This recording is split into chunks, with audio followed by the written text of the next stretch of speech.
रोम रोम में हजारों ऐसी पृथ्वियां लटक रही हैं। विज्ञान ने भी सिद्ध किया है कि ऐसी करोड़ों पृथ्वियां आकाश गंगा में और पड़ी हैं। ऐसी पृथ्वियां सैकड़ों हजारों खरबों पड़ी है। तो इस मृत्यु लोक में लीला पूरी हो गई। अब दूसरी पृथ्वी पर चालू है, उसके बाद तीसरी पृथ्वी पर चालू है। वही लीलाएं, वही राधा रानी। हाँ, भगवान की लीलाएं तो वही होती हैं। जैसे इसके पहले हम रतलाम में कथा सुना रहे थे, भागवत की कथा वही है। अभी रतलाम में थी, अब दिल्ली में है, इसके बाद धार में चालू हो जाएगी। कथा वही है, स्थान बदल गया कि नहीं? हाँ, ऐसे भगवान का भी स्थान बदलता है। और सिर्फ स्थान बदलता है ऐसा नहीं, भगवान तो वही होते हैं, लेकिन भगवान के जो परिकर होता है, ग्वाल बाल होते हैं, गैया होती है, बछड़े होते हैं, गोपियां होती हैं, ये बदल जाते हैं। राधा रानी नहीं बदलती, राधा और कृष्ण वही है। बाकी इस पृथ्वी लोक से, इस मृत्यु लोक से भगवान ने देखा कि कौन मेरी ज्यादा पूजा करता है, कौन मेरी बाल लीलाओं को प्रेम से सुनता है, कौन मेरी बाल लीलाओं में रोता है, कौन मेरे मुझे पाना चाहता है। भगवान चुपके से उसे बुला लेते हैं और जिस लोक में लीला चल रही है उसी लोक में उसे ग्वाल वाल बना के भेज देते हैं, चल तू शामिल हो जा। हमारे गुरु जी कहा करते हैं कि भगवान की लीलाएं नित्य है। और आप, जैसा कि अभी मैंने कहा ना, जो भगवान के पास से गुजर रहा था, भगवान ने उसे उठा उठा करके किनारे रख दिया। हाँ, 130 करोड़ की आबादी है हिंदुस्तान की वर्तमान में। इस 130 करोड़ लोगों में जो भगवान के करीब हैं, बस भगवान उन्हें उठा उठा के अपने चरणों से लगाता जाएगा, अपने हृदय से लगाता जाएगा। सब कैसे बन सकते हैं? उस योग्य,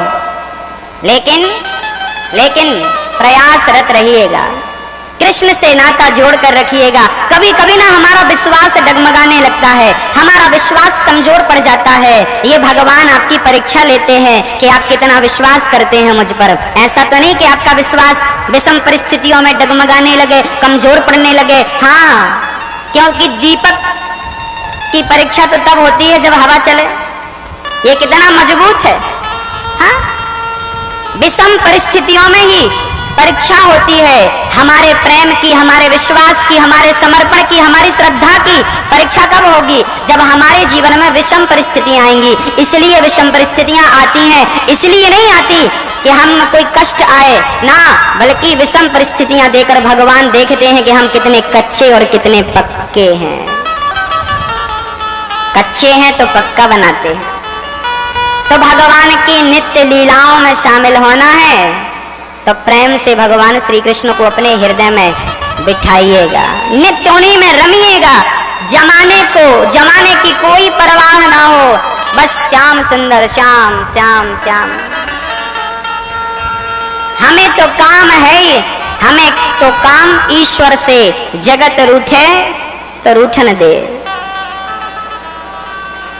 भगवान श्री सुखदेव जी राजा परीक्षित को कथा सुना रहे थे। सूत जी ने कहा मैं भी वहीं था, मैंने भी मधुर कथा सुन ली श्री सुखदेव जी से। हाँ, श्री व्यास जी महाराज भगवान के अवतार कितने हैं? श्री सुखदेव सूत जी कहते हैं 24 अवतार।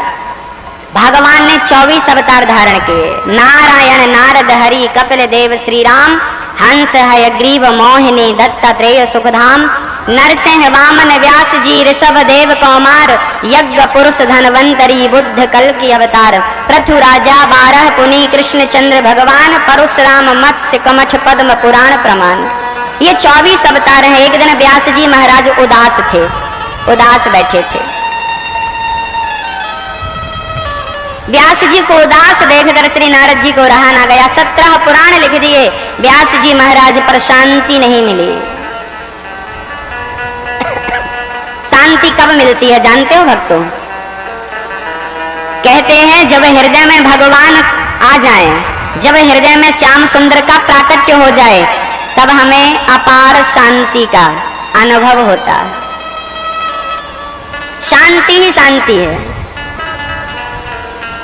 गोपियां कहती हैं श्याम सुंदर, जब भगवान श्री कृष्ण गोपियों को छोड़कर जाने लगे ना अक्रूर जी के साथ, तो रास्ते में खड़ी हो गई गोपियां। और खड़ी होकर कहने लगी, आपका रथ हमारे ऊपर से निकाल कर ले जाओ। अब हम आपके बिना जीकर क्या करेंगे, किसके लिए जिएंगी? श्याम सुंदर कहते हैं, नाना परसों आ जाऊंगा, 2 दिन का, 2 दिन की बात है। अरे निष्ठुर कपटी, तेरे लिए 2 दिन बहुत कम है, जानता नहीं मेरे 2 दिन मतलब संतन की सेवा बहुत कुछ देती है। इसलिए तो संत गाते हैं, संतन के संग लाग रे तेरी अच्छी बनेगी।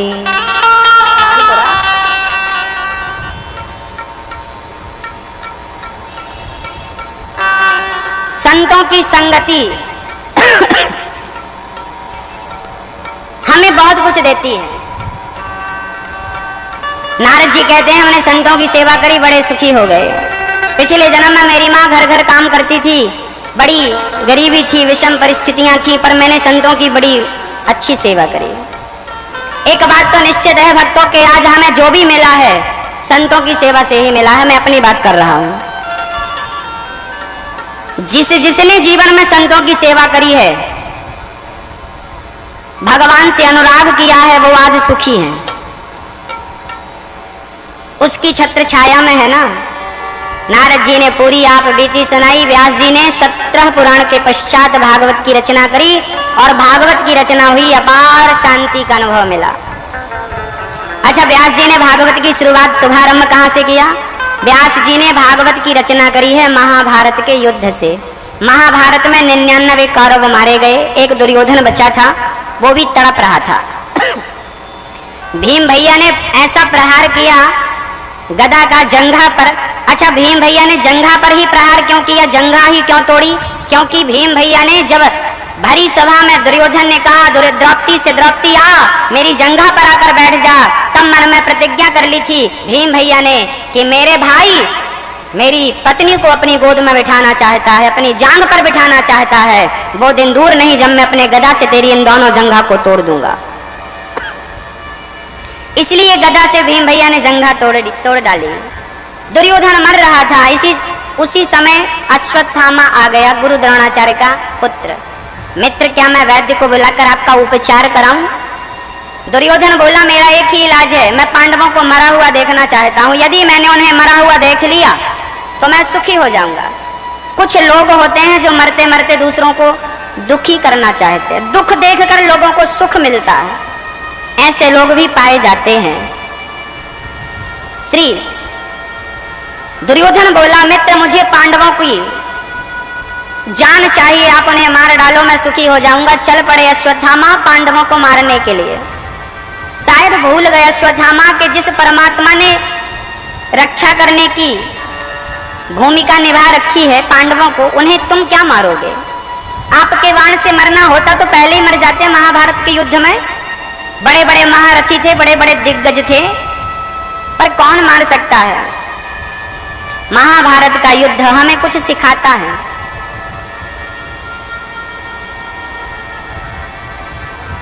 महाभारत का युद्ध क्यों हुआ? क्योंकि नारी का अपमान हुआ। भारी सभा में जुआ खेला गया, जुआ खेलने के बाद नारी का अपमान हुआ और महाभारत का बीज बो दिया। ना जुआ होता, ना नारी का अपमान होता, ना ये महाभारत की स्थिति बनती। इसलिए हमें जुआ नहीं खेलना चाहिए, इसलिए हमें नारी का अपमान नहीं करना चाहिए। जिसने नारी का अपमान किया, 100 भाइयों में एक भी बचे हों तो बताओ, अपमान करने वाले और नारी का सम्मान करने वाले पांडव भगवान श्री कृष्ण। देखिए, विषम परिस्थिति का भी डट के सामना किया अर्जुन ने, जीत हासिल हुई। जीतने के लिए ताकत की जरूरत नहीं पड़ती। अर्जुन के पास कितनी ताकत थी? क्या वो पितामह भीष्म के बाणों का सामना कर पाते? क्या वो दानवीर कर्ण के बाणों का सामना कर पाते? यदि ताकत से अर्जुन ने जीता तो अर्जुन के तो गुरु सामने खड़े थे, पितामह सामने खड़े थे, उनसे ज्यादा, अर्जुन से कई गुना ज्यादा ताकत तो गुरु द्रोणाचार्य जी के पास थी, पितामह भीष्म के पास थी। तो अर्जुन ने महाभारत का युद्ध ताकत से नहीं जीता, बल से नहीं जीता, तो किससे जीता? जो काम ताकत से नहीं हो सकता वो भगवत कृपा से हो सकता है। ये सिद्ध कर दी अर्जुन ने महाभारत का युद्ध जीत करके। ताकत एक तरफ और कृपा एक तरफ, इसलिए ताकत मत पाइएगा। बड़े बड़े बलवान मिट्टी धूल चाटने लगे, कृपा वालों के सामने ताकत वाले टिकते कहां हैं? इसलिए गोविंद की कृपा आवश्यक है, ताकतवाद का सब्जेक्ट है। दुर्योधन के कहने से अश्वत्थामा चले पांडवों को मारने। भगवान ने पांडवों को उठाकर दूसरे शिविर में सुला दिया। द्रौपदी के 5 बच्चे वहां आकर के सो गए। पांचों को पांडव समझ लिया अश्वत्थामा ने और पांचों का सर काट दिया। पांचों का सर काट के दुर्योधन, तेरे दुश्मनों को मैंने देख मार डाला, ये हैं तेरे दुश्मनों के सर। ध्यान से देखा दुर्योधन ने, ये पांडव नहीं, ये तो पांडवों के पुत्र हैं। आपने हमारा वंश नष्ट कर दिया, हमारे वंश को खत्म कर दिया, अच्छा नहीं किया आपने।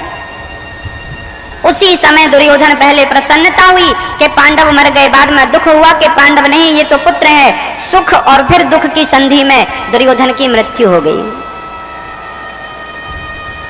द्रौपदी ने देखा कि मेरे बच्चे सोकर नहीं उठे, क्या हुआ? जाकर देखा तो पांचों बच्चों के धड़ तो थे पर सर किसी का नहीं था। रो पड़ी द्रौपदी मां। श्याम सुंदर, क्या हो गया? मेरे बच्चों को मार दिया अश्वत्थामा ने, देख मेरे बालक मारे गए। अर्जुन आए, द्रौपदी तेरे बच्चों के हत्यारे को सूर्य अस्त होने के पहले तेरे सामने खड़ा ना कर दिया, मेरा नाम अर्जुन नहीं। चल पड़े अश्वत्थामा को पकड़ने, कृष्ण को सारथी बनाते हैं और अश्वत्थामा ने ब्रह्मास्त्र चला दिया अर्जुन को मारने के लिए। अर्जुन श्री चरणों में आए, प्रभु अब क्या करूं, मार्गदर्शन करिए। तब भगवान ने कहा कांटा लग जाए तो कांटे को कांटे से निकाल देना चाहिए। एक बात बताऊं आपको, महाभारत की कथा हमें कुछ ना कुछ सिखाती है। एक सज्जन का फोन हमारे पास आया, उन्होंने हमसे कहा कि महाराज जी हम काम से परेशान हैं, ये काम वासना हमें सताती है, क्रोध हमें सताता है, क्रोध हमें परेशान करता है, काम हमें परेशान करता है, लोभ हमें परेशान करता है, बताइए हम क्या करें? हमने कहा काम, क्रोध, लोभ इनसे परेशान मत होइएगा। नहीं महाराज जी हमें खत्म करना चाहते हैं, काम, क्रोध, लोभ अच्छा नहीं है, हम इन्हें मिटाना चाहते हैं। हमने कहा खत्म तो आप कभी कर नहीं पाओगे, हाँ इनका उपयोग सही करना सीख लो। भक्तों, एक सज्जन हमसे बोला महाराज जी भगवान को क्या जरूरत थी बबूल बनाने की? बबूल का कांटा जब देखो तब लगता रहता है, चुभता रहता है, दर्द देता है, घायल करता है। बबूल की क्या जरूरत थी? भगवान ने बबूल क्यों बनाया? हमने कहा बबूल की जरूरत थी। भगवान ने क्यों बनाया? बोले कांटा लग जाए, बबूल का कांटा लग जाए तो उसी बबूल को उठाइए और अंदर वाले कांटे को निकाल करके फेंक दीजिए। बबूल का कांटा लग जाए तो बबूल के कांटे से ही वो बाहर आ जाता है, निकल जाता है, निकाल दिया जाता है। एक कांटे को दूसरा कांटा निकाल फेंकता है। एक कांटा दर्द देता है तो वही कांटा उस दर्द से राहत भी देता है। ऐसे ही काम, क्रोध, लोभ, मोह बुरे नहीं हैं, यदि इनका सदुपयोग किया जाए तो ये वरदान बन जाते हैं। और वैसे हमारी उम्र, हमारी जिंदगी, हमारा समय हमारे लिए वरदान बन सकता है यदि हम अपने समय का सदुपयोग कर लें। तो हमें जो समय मिला है, ईश्वर ने दिया है, उस समय को जानते हो क्यों दिया है? ताकि कहते हैं ना मनुष्य जन्म कर्मों का प्रतिफल है। कर्मों का भोग भोगने संसार में से धरा में हम आते हैं, तो पिछले बुरे कर्मों के फल स्वरूप हम यहाँ पर आए हैं। अब उस कर्म के द्वारा हमने ये तन पाया है, अब ऐसा अच्छा कर्म करो कि वो सारे बुरे कर्म खत्म हो जाएं और अच्छे कर्म की भरमार हो जाए। ऐसा कर्म बन जाए हमसे, ऐसा कोई काम हो जाए हमसे जिस कर्म के द्वारा हमें परमात्मा की प्राप्ति हो जाए। कुछ ऐसा कर्म इस शरीर से इस जन्म में बन जाए। इसलिए भगवान ने आपको मनुष्य बनाकर भेजा है, क्योंकि ये कर्म भूमि है, यहाँ आके कर्म करना है। महाभारत में अश्वत्थामा ने ब्रह्मास्त्र चलाया, अर्जुन ने भी ब्रह्मास्त्र चलाया, दोनों शांत हो गए। देखो तो भगवान ने बाण नहीं उठाया, लेकिन अर्जुन को उचित ज्ञान दे दे करके उन्हें हर संकट से बचाया है। गीता का ज्ञान, शास्त्रों का ज्ञान हमें धारण करना चाहिए और ये महसूस करना चाहिए कि ये जो ज्ञान है हमें, ये ज्ञान मेरे पास नहीं बल्कि भगवान ही हमें ज्ञान दे करके हमें गलत मार्ग से निकाल कर एक अच्छे मार्ग में ले जाना चाहते हैं। अश्वत्थामा के केस पकड़ के द्रौपदी के समक्ष खड़ा कर दिया अर्जुन ने। द्रौपदी जो सजा देना चाहती हो उसे दे दो, कह दिया। द्रौपदी ने हाथों की रस्सी खोल दी, पैरों का बंधन खोल दिया। अश्वत्थामा से कहा जाओ, यहाँ से चले जाओ। द्रौपदी, क्या तुम्हें इस हत्यारे पर दया आ रही है? इसने आपके 5 बच्चों को मारा है, क्या आपको इस पर दया आ रही है? द्रौपदी कहती है, दया मुझे इस पर नहीं, दया मुझे इसकी माँ पर आ रही है। माँ पर दया आ रही है। क्या इसको मार देने से मेरे मरे हुए बच्चे जीवित होंगे? ना, बल्कि इसकी माँ द्रौणी भी मेरी तरह बच्चे के वियोग में तड़पने लगेगी। धन्य हो मां द्रौपदी। द्रौपदी के 5 बेटे मर गए और हत्यारा सामने खड़ा है। द्रौपदी कहती है, इसे माफ कर दो, इसे क्षमा कर दो। अब बताइए, ऐसी स्थिति में कोई क्षमा करने की भाव रखता है क्या? कितना भी दयालु हो, जब संकट आता है ना तो वो सब भूल जाता है, दया वया कुछ नहीं आती याद उसे। फिर पेट भरा हो तो हम भगवान के सामने तुलसी का दल डाल करके और भोग लगाते हैं, जय हो प्रभु खाओ। और 4 दिन से आप भूखे हो और 4 दिन बाद थाली आए तो फिर भगवान याद आते हैं? सीधा आदमी उठा उठा के मुंह में डालता है। हाँ, जब आधा से ज्यादा पेट भर जाए तब भगवान ओ हमने भोग नहीं लगाया। क्यों? विषम परिस्थितियों में ही आपकी परख है, समझ रहे हैं? इसलिए विषम परिस्थितियां आती क्यों हैं? राजा रंती देव, भागवत में चर्चा है। राजा रंती देव बहुत बड़े राजा थे, उनके नगर में अकाल पड़ा, पूरा खजाना उन्होंने लुटा दिया, यहाँ तक कि अपने राज्य को दान दे करके और प्रजा के हित के लिए घर से निकलकर और चल पड़े। समय ने ऐसा नाच नचाया, ऐसा खेल खेला उनके साथ कि उनकी पत्नी रंती देव की पत्नी और रंती देव का नन्हा सा बालक 64 दिन तक घूमते रहे, एक दाना नहीं मिला रोटी का, एक दाना नहीं मिला भोजन का। तड़पने लगे, उनकी पत्नी तड़पने लगी, उनका बेटा तड़पने लगा। पत्ते खा खा करके और जैसे तैसे दिन गुजारते, घास खा करके जैसे तैसे दिन गुजारते। राजा, एक गांव में भंडारा हो रहा था, रंती देव चले गए, पत्नी भूखी थी, नन्हा सा बेटा भूखा था।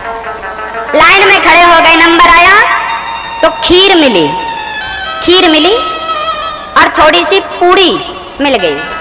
आहा, बढ़िया बढ़िया। रंती देव को खीर मिली, पूड़ी मिली। आते हैं, 3 पत्तल सजाते हैं, एक पत्नी के लिए, एक स्वयं के लिए, एक पुत्र के लिए, और रख करके और सबसे पहले हाथ में जल लेकर के 64 दिन की भूख है, 1 2 3 4 दिन की नहीं, कितनी भूख होगी वो आप कल्पना कर सकते हैं। जब सामने थाली आई, धन्य है रंती देव, पहले त्वदीयम वस्तु गोविंद तुभ्यमेव समर्पित। हे प्रभु, आपकी कृपा से आज मुझे भोजन मिला है, पहले आप स्वीकार करिए। जय हो ठाकुर जी। जैसी भाव से भगवान को वो रूखा सूखा समर्पित किया, उसी समय कुत्ता लेकर के एक चांडाल आ गया। भैया बड़ी भूख लगी है, 15 दिन से कुछ खाया नहीं हूं, 15 दिन से कुछ नहीं खाया, क्या कुछ मिलेगा? रंती देव बोले, हाँ हाँ, क्यों नहीं मिलेगा? जिसके पास खचा खच भरा है वो तो दान कर ही देता है, लेकिन जिसके पास 64 दिन के बाद एक थाली आई हो, 2 रोटी 2 पूड़ी आई हो, वो भला कैसे दान कर सकता। लेकिन रंती देव ना आइए, चांडाल को बिठाया और अपनी थाली दे दी। पुत्र ने कह दिया, पिताजी आप अपनी थाली मत दीजिए, मैं देता हूं। पत्नी बोली, ना आप दोनों मत दीजिए, मैं देती हूं। ये देखिए, जहां देने के लिए तैयार है पुत्र, पत्नी और पति, चांडाल ने पहले रंती देव की थाली फिनिश करी। महाराज और भूख लगी है, मैं 15 दिन से कुछ नहीं खाया, ये 15 दिन का भूखा, और जिससे तू मांग रहा है वो 64 दिन का भूखा है। दूसरी थाली भी पत्नी ने दे दी, लो आप खाइए, आप खाइए। चांडाल ने खा लिया, खाकर बोला, महाराज मेरे ये कुत्ते बड़े भूखे हैं, इन्हें भी थोड़ा दाना मिल जाए। तो नन्हे से बच्चे ने अपनी थाली खिसका दी और अपने थाली की पूरी और खीर उस कुत्ते को खिला दिया। ठंडा पानी तीनों ने पिया और जैसे ही पानी पीकर भगवान को धन्यवाद दिया, प्रभु तेरा लाख लाख शुक्रिया, लाख लाख धन्यवाद, कम से कम तेरी कृपा से पानी तो पेट भर मिल रहा है, तेरी बड़ी कृपा है, तेरी बड़ी कृपा है कि पानी में पेट भर पी रहा हूं। और तीनों ने जब धन्यवाद दिया तब उस चांडाल से भगवान को प्रकट होकर दर्शन देना पड़ा। भक्त धन्य है तू और धन्य है तेरा भाव, धन्य है तेरी श्रद्धा। ऐसी हालत, ऐसी विषम परिस्थिति पर भी आपने अपना धैर्य, अपनी भक्ति, अपना विश्वास नहीं छोड़ा। मैं आप जैसे भक्तों को कैसे छोड़ दूं। ये यथा माम प्रपद्यन्ते तांस तथैव भजाम्यहम्। जो भक्त मेरे लिए सर्वस्व त्यागता है, मुझ पर विश्वास करता है, मैं उसका पालन पोषण करता हूँ, गोद में उठा करके चलता हूँ। गीता में भगवान ने वादा किया है हमसे, तुम मेरी शरण में तो आओ, मैं तुम्हें गोद में उठाता हूं।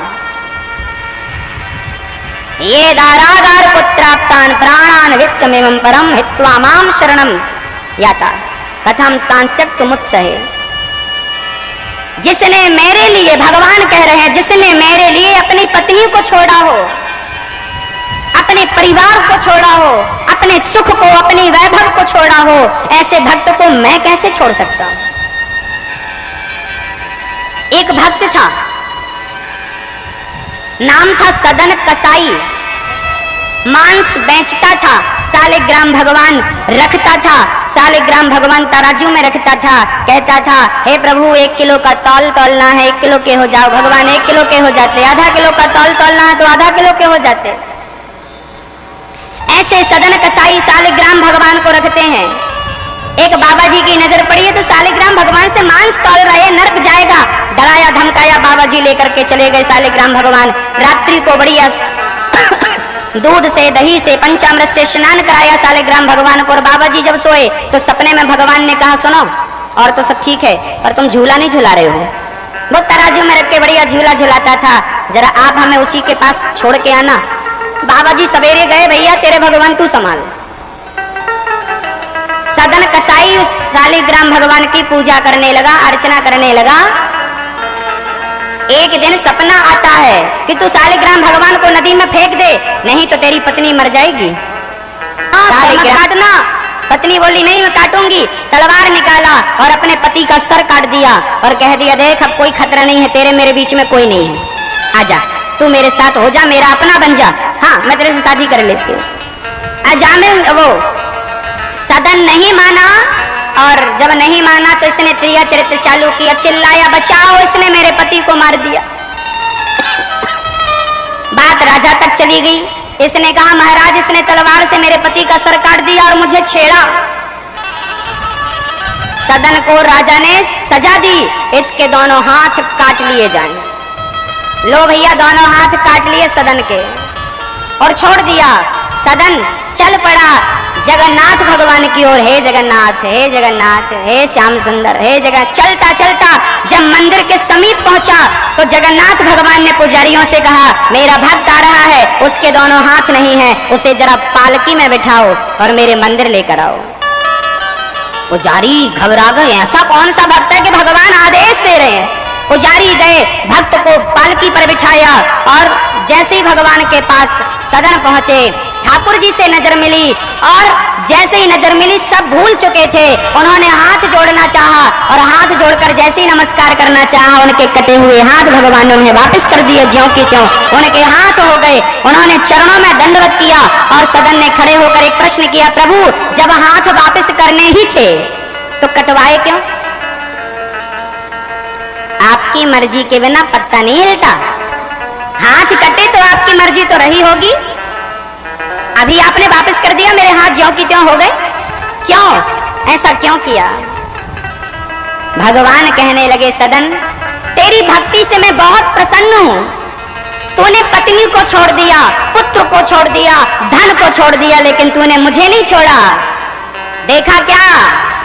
मंदिर के भीतर से सदन की पत्नी और सदन का बेटा निकलता हुआ दिखाई पड़ा। बेटा भी आ गया, पत्नी भी आ गई और अब धन की तो कमी थी नहीं। प्रभु ये यहां कैसे आ गए? हाँ, हमने ही इन्हें यहां बुलाया था। प्रभु मेरे हाथ क्यों कटे ये मुझे समझ में नहीं आया। भगवान ने कहा, सदन तू पिछले जन्म में एक संत था, जंगल में तपस्या कर रहा था। उसी समय एक कसाई के हाथ से गाय छूट गई और वो गाय तेरे सामने से गुजरी। कसाई ने तुझसे पूछा, क्यों, क्या गाय को देखा है आपने? तो आपने बता दिया, हाँ गाय इस तरफ गई।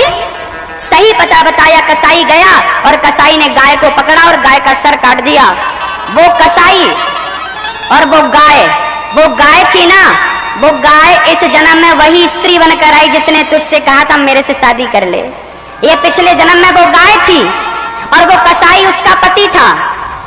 पिछले जन्म में कसाई ने गाय का सर काटा, तो इस जन्म में वो गाय स्त्री बनके उस अपने पति का सर काटती है। और तूने हाथ बढ़ाया था ना उसका पता बताने के लिए, इसलिए सजा मिली, तेरे दोनों हाथ काट लिए गए। तूने गाय का पता बताया जिसके कारण गाय की हत्या हुई, तेरे दोनों हाथ काट लिए गए। तेरे पिछले जन्म का पाप इस जन्म में तुझे उसका प्रतिफल मिला, लेकिन तूने मेरी भक्ति किसी भी हालत पर नहीं छोड़ी, इसलिए मैंने तुझे दंड तो दिया। तेरे गुनाहों का तुझे दंड मिला, लेकिन मेरी कृपा के कारण तुझे मैंने तेरे हाथ लौटा दिए। ये तेरी भक्ति का प्रभाव है। मेरी माँ, इस कथा से हम ये समझें कि हमारे जीवन में जितना भी सुख है और जितना भी दुख है, ये हमारे अपने पूर्व जन्मों के, हमारे अपने कर्मों का प्रारब्ध है, प्रतिफल है। अच्छा किया हमने तो अच्छा मिला, बुरा किया हमने बुरा मिला। राम न मारे काहू को, पापी नहीं आराम, आप ही से मर जाते हैं कर कर खोटे काम। ईश्वर जिम्मेदार नहीं है आपके सुख का, ईश्वर जिम्मेदार नहीं है आपके दुख का। यदि भगवान की शरण में हो तो भगवान आपको सदा सुखी रखेगा। ये वादा भगवान ने गीता में किया है अर्जुन से, ये यथा मां प्रपद्यन्ते तांस तथैव भजाम्यहम्। द्रौपदी कहती है, दया करो, क्योंकि दया धर्म का मूल है, पाप मूल अभिमान। तुलसी दया न छोड़िए, जब तक घट में प्राण। दया मरते समय तक करना चाहिए। राजा रंतिदेव ने अपना धैर्य, अपनी दया नहीं छोड़ी। हमें भी अपनी दया, द्रौपदी के 5 बच्चे मरने के बाद भी उसने हत्यारे पर दया करी। ये द्रौपदी का स्वभाव था। हमारा भी स्वभाव ऐसा हो। जिनके स्वभाव ऐसे होते हैं उन पर ईश्वर की कृपा, और वो फिर भगवान के लिए मोहताज नहीं रहते। हाँ, जब आप दूसरों पर दया नहीं करेंगे तो आप पर कृष्ण कैसे दया करेगा। द्रौपदी करुणा की मूर्ति है। द्रौपदी माँ है और माँ करुणा की मूर्ति है ना।